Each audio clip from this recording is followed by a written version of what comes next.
자매님, 시간을 내주셔서 감사합니다. 여기 이 그림을 보세요. 이 그림이 무슨 그림인지 아세요? 맞아요. 미켈란젤로의 천지창조 중 한 부분이에요. 이 그림을 잘 보면 자매님의 인생 문제가 다 들어있어요.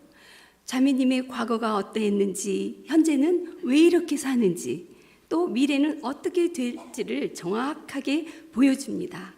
그리고 이 그림에 성경 전체의 핵심 내용이 잘 나타나 있습니다.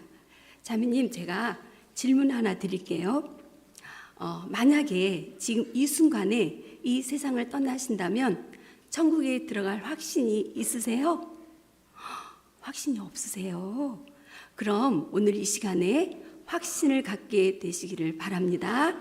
여기 박스 안에 그림을 보세요.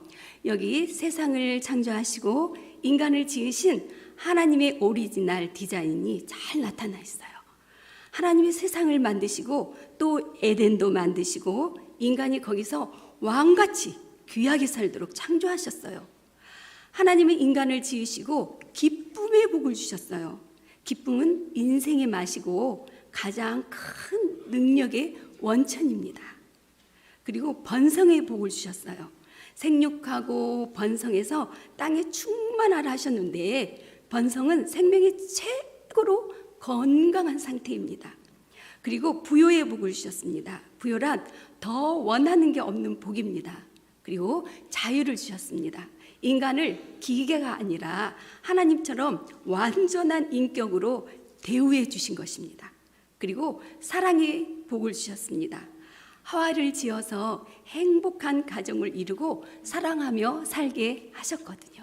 그리고 거룩의 복을 주셨습니다. 거룩은 구별되다, 깨끗하다는 뜻인데요. 하나님처럼 깨끗하고 구별되고 영광스러운 존재로 지으신 것입니다.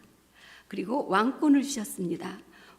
왕권은 문제가 생기면 원망하고 핑계대고 책임을 전가하는 것이 아니라 고쳐서 바로 해결하는 능력입니다.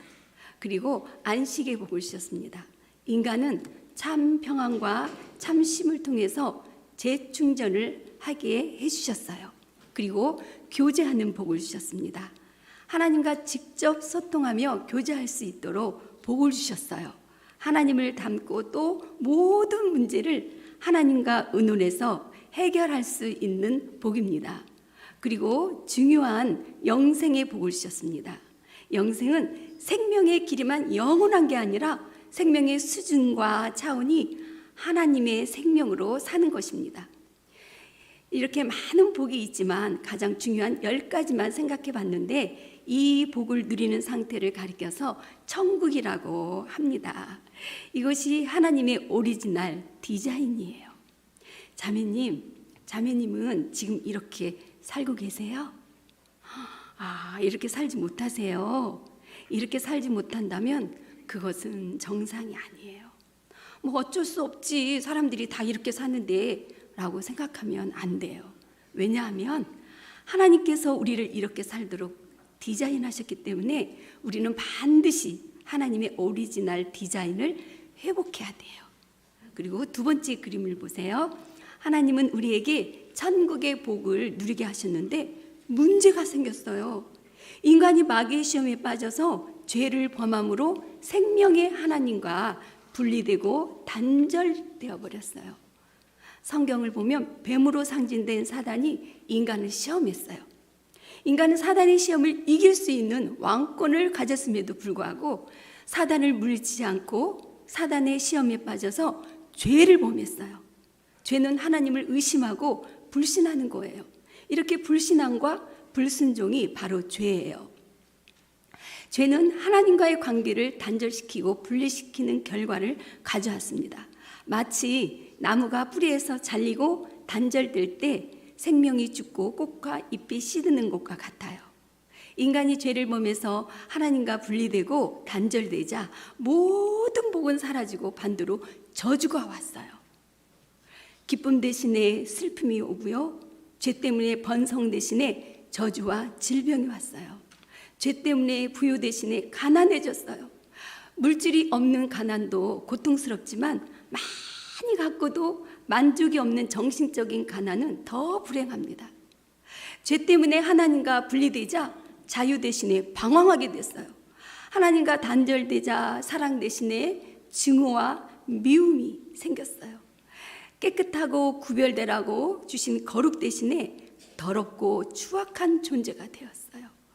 하나님과 분리되자 왕권 대신에 죄의 종노릇하는 존재가 되어버렸어요. 죄로 인해서 안식 대신에 불안과 우울증이 생겼어요. 하나님과 소통할 수 있는 교제 대신에 하나님을 불러도 도움을 받지 못하는 영적 단절이 생겼어요. 이렇게 죄 때문에 하나님과 단절되자 영생 대신에 죽음과 심판이 오게 되었어요. 하나님과 단절되어 사는 이런 상태를 지옥이라고 해요. 우리 자매님은 어디에 살고 계세요? 아니, 어디에서 살기를 원하세요? 손가락을 한번 짚어보세요. 인간은 하나님 형상대로 창조되었기 때문에 동물과 다른 특별한 지혜가 있습니다. 그래서 이 저주와 불행을 해결하고 천국을 회복하려고 많은 노력과 수고를 합니다. 열심히 선을 행하고 착하게 살려고 합니다. 그러나 선행으로는 죄를 해결할 수가 없어요. 또 지식이 많으면 인간의 문제가 다 해결될 거라고 생각합니다. 그러나 지식이 많아져도 내가 누구인지, 내일 어떤 일이 일어날지도 모르는 나잖아요. 오히려 아는 것이 많아서 번민과 고민이 많아집니다. 종교로도 해결해 보려고 합니다. 하지만 유한한 인간의 종교적인 노력으로는 무한하고 영이신 하나님을 찾아갈 수도 만나지도 못합니다. 깨달음은 주지만 죄의 문제는 해결할 수가 없습니다. 또 물질을 많이 가지면 인간의 문제가 해결되고 천국의 복을 누릴 거라고 생각합니다. 돈 많은 재벌이 서민보다 행복하다고 하는 말을 들은 적이 없고 불행지수, 자살지수가 더 높잖아요. 절대로 돈으로 인간의 죄의 문제를 해결할 수가 없습니다. 또 쾌락을 마음껏 누리면 행복할 거라고 생각합니다. 그러나 결론은 중독과 폐인이 됩니다. 이렇게 많은 노력을 하지만 결국은 다 실패를 했어요. 여기서 그림을 보시면 길이 없죠? 우리 자매님은 어떻게 살고 계세요? 자매님이 의지하고 있는 그것으로 인생의 문제가 해결되었나요? 아니죠? 그래서 우리의 노력으로 해결 불가능하기 때문에 물에 빠져 살 길이 없이 죽어가는 우리를 불쌍히 여기시고 구원하시려고 직접 물에 뛰어드신 분이 계세요. 그분이 바로 하나님이 보내주신 구원자 예수 그리스도이십니다. 그림을 보시면 그분을 통해서 우리에게 길이 생겼어요. 예수님이 이 세상에 오셔서 나는 길이요 진리요 생명이라고 하셨습니다. 길은 하나님 아버지께로 가는 유일한 길이라는 뜻이고요. 진리란 인간이 해결하지 못하는 모든 문제에 대한 해답이라는 뜻이에요. 생명이란 영원한 생명입니다. 예수님이 이 땅에 오셔서 우리를 위해 하신 가장 중요한 일은 십자가에서 죽으신 거예요. 십자가에서 하신 마지막 말씀이 다 이루었다. 헬라어로는 테텔레스타이인데 이 뜻은 값을 다 치루었다. 내가 대가를 다 지불했다는 말이에요. 그럼 무슨 대가를 지불하셨을까요? 인간이 죄를 범해서 하나님과 단절되고 모든 저주와 죽음과 심판당할 죄값을 예수님께서 자기의 피 흘려 죽으심을 통해서 다 지불했다는 뜻이에요. 이제 우리에게 구원의 길이 열렸습니다. 그럼 어떻게 구원을 받을 수 있을까요? 오직 믿음으로 받을 수 있어요. 요한복음 1장 12절 말씀에 영접하는 자, 곧 그 이름을 믿는 자들에게는 하나님의 자녀가 되는 권세를 주셨다고 했습니다. 예수님을 구원자로 믿어야 합니다. 믿는 것은 영접하는 거고요. 영접하는 것은 믿는 것입니다. 요한계시록 3장 20절의 말씀에 보면 볼지어다 내가 문 밖에 서서 두드려노니 누구든지 내 음성을 듣고 문을 열면 내가 그에게로 들어가 그로 더불어 먹고 그는 나로 더불어 먹으리라고 하셨습니다. 인격적인 예수님은 그냥 막 들어오시지 않으시고요. 우리의 마음의 문을 두드리세요.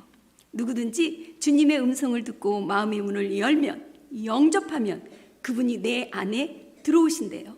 영접하는 것은 영생 주시는 예수님께 내 마음과 내 인생의 문을 여는 거예요. 그러면 그분이 들어오십니다. 그래서 그분의 생명으로 살게 해주십니다. 요한복음 5장 20절, 24절 말씀에 내가 진실로 진실로 너희에게 이르노니 누구든지 내 말을 듣고 또 나 보내신 이를 믿는 자는 영생을 얻었고 심판에 이르지 아니하나니 사망에서 생명으로 옮겼느니라 라고 말씀하십니다. 이 말씀을 듣고 믿는 사람은 지금 이 순간에 영생을 얻고 심판에 이르지 않고요, 사망에서 생명으로 옮겼다고 합니다. 자매님, 이 시간 예수 그리스도를 구세주로 믿고 영접하시기를 원하세요? 예수님을 구세주로 믿고 영접하기를 원하신다면 먼저 우리 자매님의 죄를 인정하고 회개하셔야 됩니다. 그리고 나에게 구원이 필요하다고 고백하면서 기도로 영접하시면 됩니다. 네, 감사합니다.